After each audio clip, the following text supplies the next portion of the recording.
Hello, friends. This is Chandrakant, and welcome to Doctor Speak. And as all of us know, that being overweight could be a big problem. At the same time, being underweight can also be a big problem. So, to discuss this further, let me invite my friend, Dr. Pooja Bedi from Shimla. How are you, Doctor? Very good morning, CK. I'm absolutely fine, and it's always great to see you. It is my pleasure also. And, there are so many issues that we discuss in our program. And today we would like to discuss about how can we solve a problem of being underweight. So, what is that you want to tell our viewers about how to resolve this issue of being underweight? Yes. CK, first of all, I would like to tell viewers it's not healthy to be underweight, as we consider being overweight is unhealthy. So, underweight makes you more fragile and vulnerable to various different infections and diseases. And one of the major cause that we keep on ignoring is the mental health, which is very, very crucial. Because if somebody has some kind of trouble with the mental health, it tends to definitely disturb the eating balance or the appetite of a person. So if it happens, in some cases we tend to see the people are becoming overweight, and in some cases we do see the cases day to day where we see people are undergoing underweight. So it happens sometime because of the mental issues, greatly considering COVID a major factor these days, that underweight is also a major issue.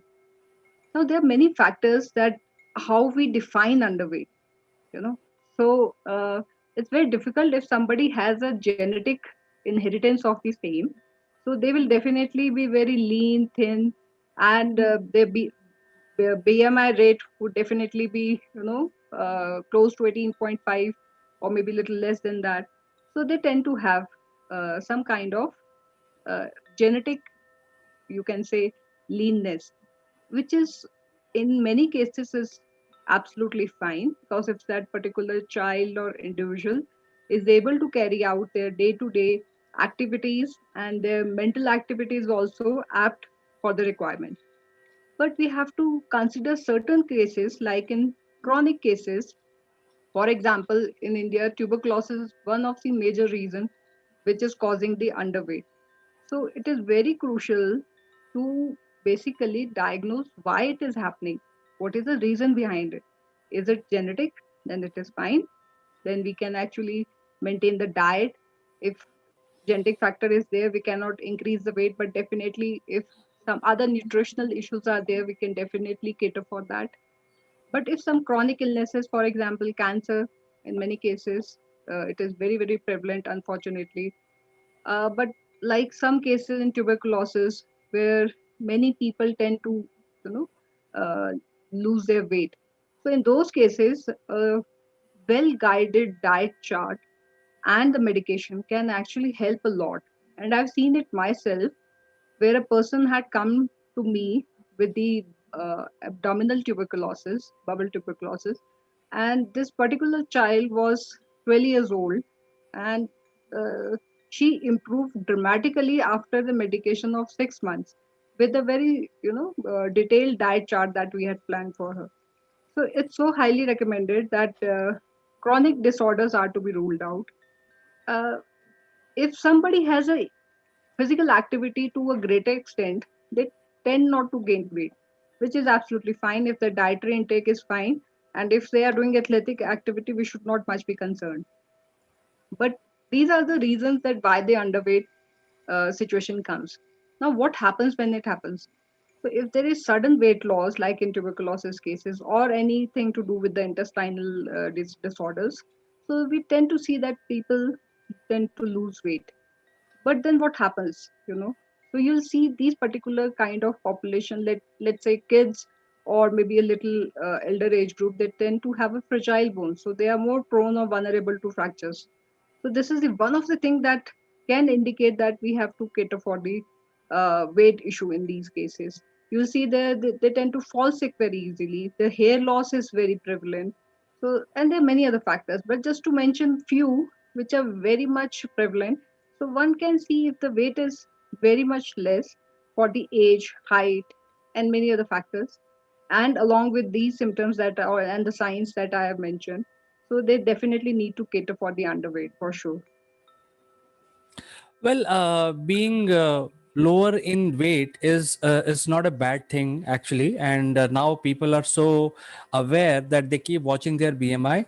And in our previous program, also we mentioned about how to check your BMI. Uh, but at the same time, there could be little ignorance among people.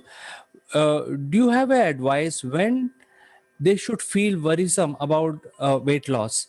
Because if you are very happy, for example, if I'm losing my weight, I should be very happy that I'm maintaining my weight and I continuously keep losing. But when is the time when I crosses a threshold, I should be worried? That's a very apt question, CK, I must say. See, the first thing is, if we are losing weight or somebody is losing weight, if it is intentional, under a very good diet plan, and under the very good gym instructor, or you yourself is aware that I'm losing weight and it is not affecting my mental and physical activity, it is absolutely fine. But I don't highly recommend people to go into size zero or become so thin that you become prone to diseases. So that is not recommended at all. So when a person should be seeing a doctor, this is a question. The first is when you feel like I'm very tired after going to a gym for 2 hours, having the six packs, but you feel very tired. And in other cases also, otherwise also, people who are not into much of physical activity, they tend to feel tired. They avoid socialization. That is a very clear indicator for mental illness, which can be cause of one of the reasons for the weight loss. So uh, if somebody is feeling fatigue, is not able to carry the physical activity, and is not responding as mentally active as he or she should be responding or was responding earlier, so these are few indicators. They can be changed in the sleep pattern as well. The socialization you will see will decrease a lot. So these are all the indicators that we should be seeing a doctor.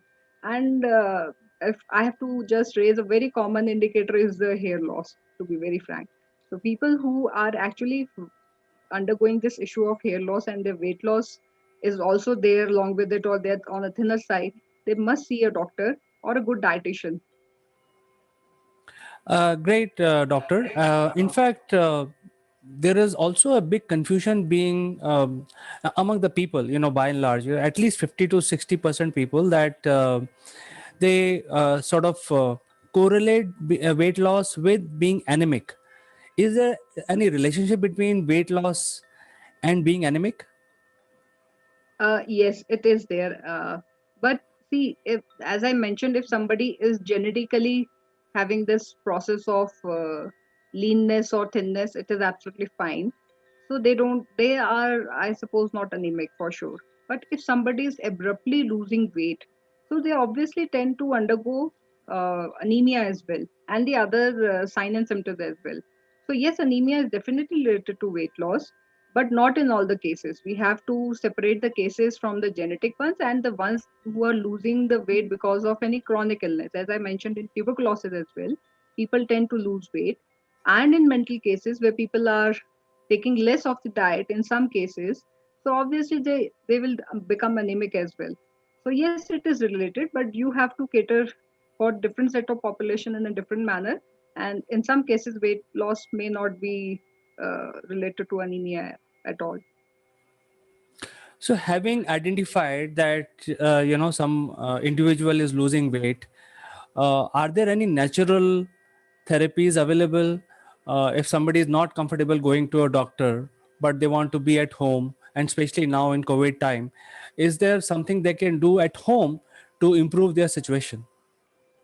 Yes, it's a very good question. How to overcome it? So ultimately, if somebody is looking for weight gain, so I would like to add one point, CK, prior to it. If you look at the younger generation, they are into drugs habit, steroid intake, and all these kind of things are provided in certain gyms as well, just to gain the weight. So this is really bad. There might be some instant weight gain, but ultimately it is going to end up in a you know in some other drastic disease, which is bad. So I'll highly recommend to youngsters specifically who are on the leaner side and want to gain weight to please not to go for the shortcuts. Okay, for example, steroids and drugs, they are really bad. So please don't go for it. Now, coming to the main part of the question, how to improve. First is you have to calculate your BMI. So go for a BMI calculator. Please calculate BMI. Check where you're standing.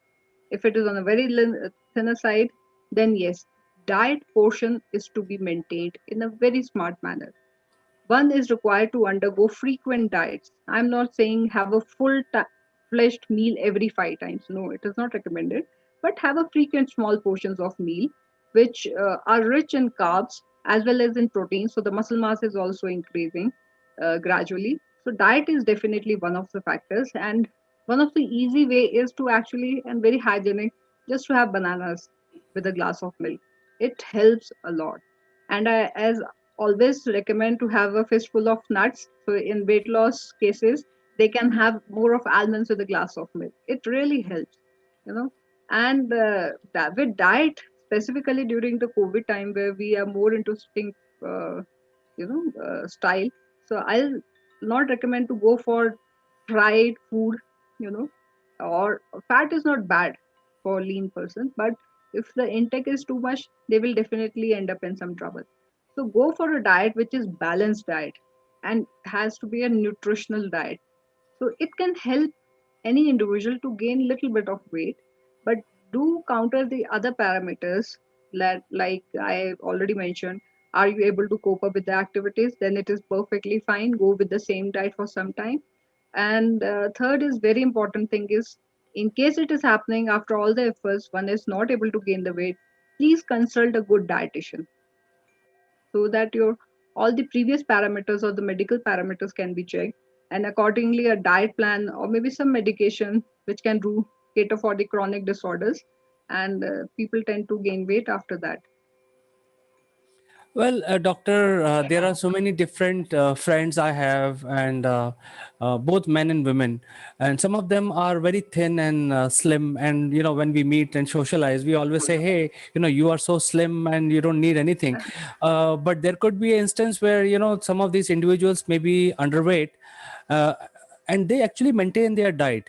So whatever they eat does not get absorbed. And I'm sure there are a lot of individuals like that. They eat a lot, but they still remain thin and underweight.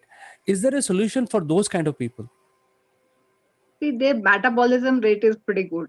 So whatever they're eating, they have such high metabolism that they are able to cater for it.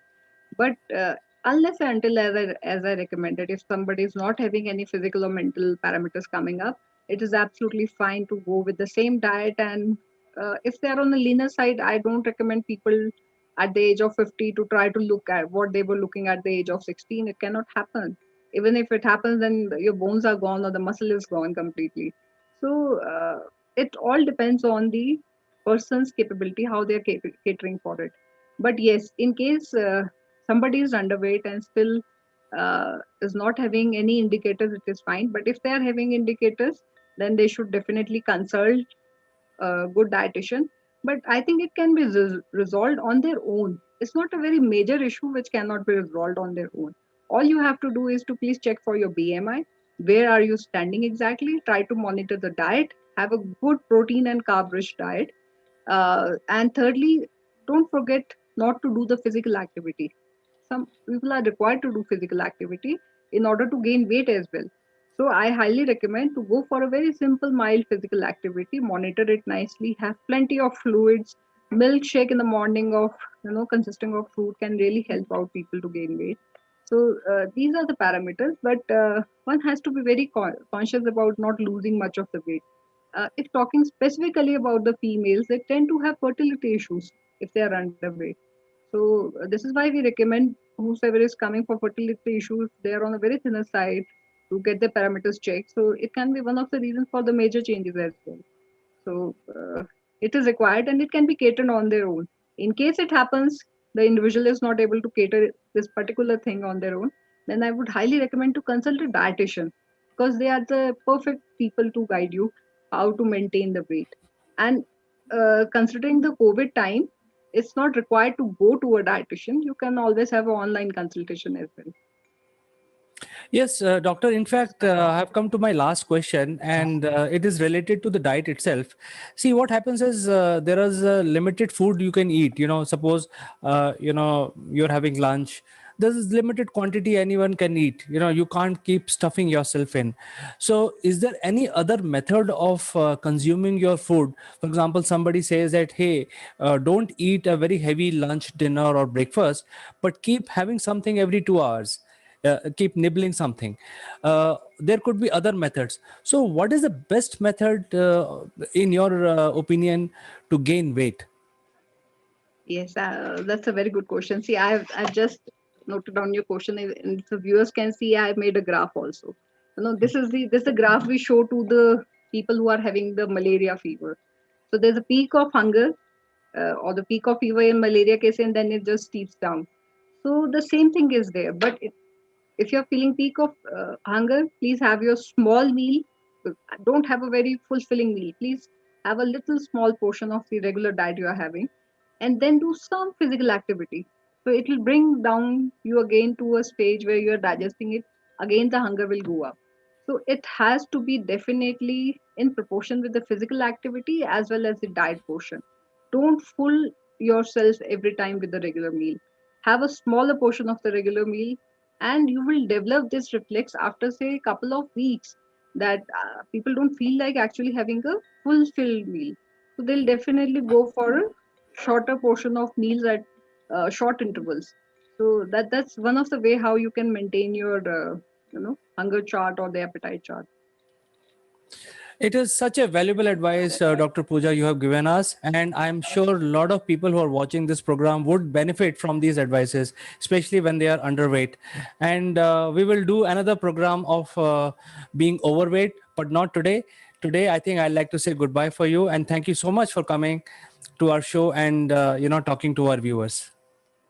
Thank you so much, CK. I would like just to end this conversation on one little note.